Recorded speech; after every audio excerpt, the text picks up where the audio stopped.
Hey everyone, and welcome to King Tech. Let's talk about the phone in your pocket. Right now, it's having thousands of tiny conversations that you're not a part of. It's constantly reaching out to cell towers, negotiating signals, pulling down data. Now, most of that is for you, your calls, your apps, your messages, but some of it, well, some of it isn't. There's this whole hidden layer of communication, signals that your phone receives that you will never, ever see. And today, we're going to pull back that curtain. No, really, think about that for a second. I don't mean a message you accidentally deleted, or one that your spam filter caught. I mean a message delivered directly to the hardware of your phone, processed by its radio, and then just discarded. No notification, no sound, no trace it was ever there. It sounds like something straight out of a spy movie, right?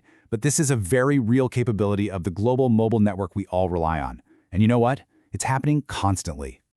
And look, this isn't just some abstract theory. People are actually seeing this happen. This Reddit user, for example, had a special app running that was able to catch one of these invisible messages in the act. So we're moving past the hypothetical here and into documented reality. People are getting proof that their phones are being secretly pinged. So the big question is, what are these messages? Okay, so what we're talking about here is called a silent SMS. The technical term is a Type 0 message. Now, unlike a regular text, it's handled directly by your phone's baseband processor. That's the little computer chip that manages all the radio signals. But here's the key. It's never passed on to your screen, to the user interface. For whoever sent it, the purpose is brutally simple. They just want a delivery receipt. And that little receipt confirms your phone is on, it's connected, and in the process, it forces your phone to reveal its location to the nearest cell tower. So how are these messages actually sent, especially for sketchy reasons? I mean, sure, your cell provider might send one for a network test. But there's a much more sinister method, one that involves completely tricking your phone. To do this, you need a very specific piece of hardware that opens the door for what we call a man-in-the-middle attack.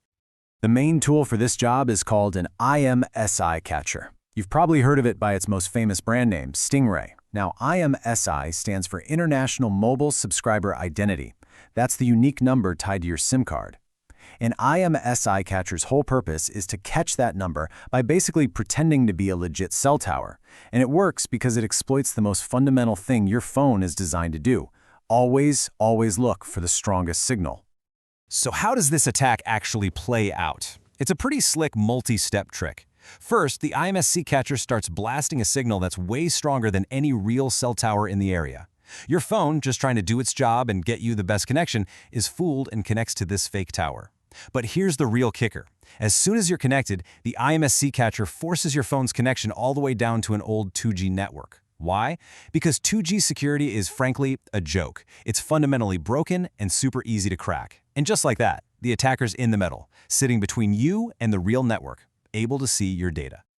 So you have to be asking, who is using this incredibly powerful technology? Well, no surprise, it started with the military and intelligence agencies. But now, it's pretty common for law enforcement at all levels. But here's the really scary part. It's not just them anymore. Criminals have them. Organized crime syndicates use them. And yeah, foreign governments are using them to spy on people right here on US soil. The tech is in the wild. But here's the thing that we really need to understand. An IMSI catcher, as powerful as it is just a tool. It's basically a key. The real problem is the lock it was designed to pick. The entire global mobile network we use every single day has a fundamental flaw, a deep vulnerability that's been baked in from the very beginning. And that's what we're going to dig into next. Right, so an IMSI catcher isn't some brute force hacking tool. It doesn't have to break down the door. It just waltzes right in because the system was never designed to stop this kind of threat. It's exploiting a foundational weakness in the very architecture of how our phones talk to each other across the globe. That weakness is called SS7. It's the backbone of the entire global mobile network. It's the magic protocol that lets you make a phone call or send a text from almost anywhere on Earth. But here's the paradox. SS7 was designed back in the 1970s. Back then, the network was just a small club of trusted, state-owned phone companies. It was built on an absolute, unquestioning assumption of trust, not security. There's no real authentication, no encryption to speak of. It's basically a global network with a giant welcome mat out for anyone who knows how to exploit it. And right now, you're probably thinking, okay, but I have 5G. What about 4G? And it's true, those newer networks are much more secure. They use a better protocol. But there are two massive problems that just won't go away. First, for you to be able to travel and have your phone work anywhere, these modern networks still have to interface with that old, insecure SS7 system. And second, and this is the critical vulnerability IMSI catchers rely on, your modern 4G or 5G phone can be actively forced to downgrade to that weak 2G signal, putting you right back in the danger zone. All right, so we've got a powerful tool in the IMSI catcher and a deeply vulnerable global network. So, what's the worst that could actually happen? Let's look at the kind of attacks that are possible right now, today. This is where it gets really serious. Using these flaws, an attacker can track your location in real time, pinging your phone over and over. They can identify your specific device. They can even intercept your calls and text messages. And think about the implications of that.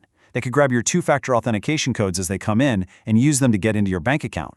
They could even just flood your phone with so many silent messages that they knock it off the network entirely, leaving you with no service when you might need it most.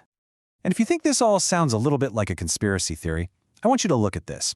The U.S. Department of Homeland Security has officially, on the record, confirmed that they know about unauthorized IMSI catchers, rogue Stingrays, operating right in Washington, D.C. The threat isn't just theoretical, it is actively happening in one of the most sensitive places on the planet. So all of this brings us to the most important question of all. Knowing that these vulnerabilities exist, and knowing that these tools are out there in the wild, is there anything at all that you can do to actually protect yourself? Is it even possible to make your device truly invisible? Okay, so your first instinct might be to jump on the App Store, right? You'll find a ton of apps that claim they can detect Stingrays or block silent SMS attacks. But the question is, can you really trust an app to protect you from this kind of threat? Well, according to researchers from Oxford University, the answer is a pretty hard no. They put these detector apps to the test and found they were fundamentally unreliable.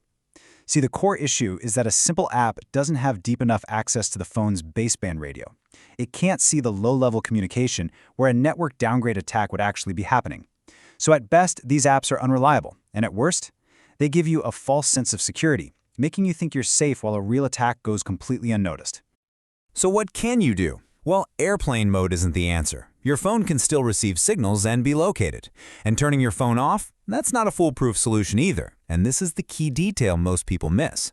Your phone basically has a secret, second brain called the baseband processor. When you power down your phone, you're really just shutting down the main operating system, Android or iOS. That baseband processor, the computer controlling the radios, can actually stay on, and it's always listening. The only way to truly 100% go dark is with a Faraday bag. It's a physical shield that literally blocks all radio signals, making your phone electronically invisible to the world. Okay, so here are your real-world takeaways. First, keep your phone's software updated. It sounds simple, but it's your most important first line of defense. Second, and this is a big one, if your phone and carrier allow it, go into your settings and disable 2G connectivity. It removes the weak link that these downgrade attacks depend on. Now, if you're a more advanced user, you could install a privacy-hardened OS like Graphene OS. But if you want to be absolutely certain that you are offline and untrackable, the only guaranteed method is a physical one, like a Faraday bag. And all of this leaves us with a pretty difficult final thought. The very infrastructure that gives us this incredible miracle of instant global communication was built on a foundation of trust that, let's face it, just doesn't exist anymore. These aren't just bugs we can patch. They're fundamental design choices from a different era. In a world that practically demands we stay connected 24/7, is the ability to truly disconnect, to maintain our privacy, becoming nothing more than a fantasy? That's all we have for this deep dive. I hope this gave you a better understanding of the invisible world your phone lives in.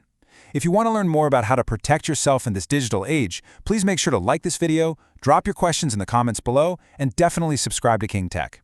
We'll be back soon with another explainer on the tech that shapes our world. Thanks for watching.